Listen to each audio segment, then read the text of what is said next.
तर्जुमान वज़ीर आज़म हाउस के मुताबिक आलमी बैंक की CEO क्रिस्टालिना जॉर्जिवा ने न्यूयॉर्क में वज़ीर आज़म शाहिद खाकान अब्बासी से मुलाकात की। जनरल असेंबली इजलास की साइड लाइन पर होने वाली मुलाकात में आलमी बैंक की सरबराह ने पाकिस्तान में इस्लाहात के अमल की मावनत जारी रखने के अज़म का इजहार किया। सिंतास मुआहदे में पाकिस्तान के किरदार को मुस्बत और तामीरी करार देते हुए क्रिस्टालिना जॉर्जिवा ने कहा कि आलमी बैंक इस मुआहदे पर आगे बढ़ने की राहें तलाश कर रहा है। वज़ीर आज़म शाहिद खाकान अब्बासी ने कहा कि पाकिस्तान को सिंतास मुआहदे की शराइत पर कोई इबाम नहीं और हम भी इस बातचीत के जरिए मसले के हल के लिए आलमी बैंक के साथ हैं।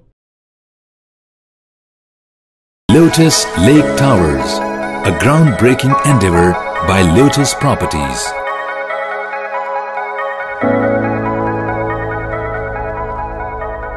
पाकिस्तान भर में नुमाइंदगान का वसी नेटवर्क, हर खबर जानने के लिए देखते रहिए TNN TV।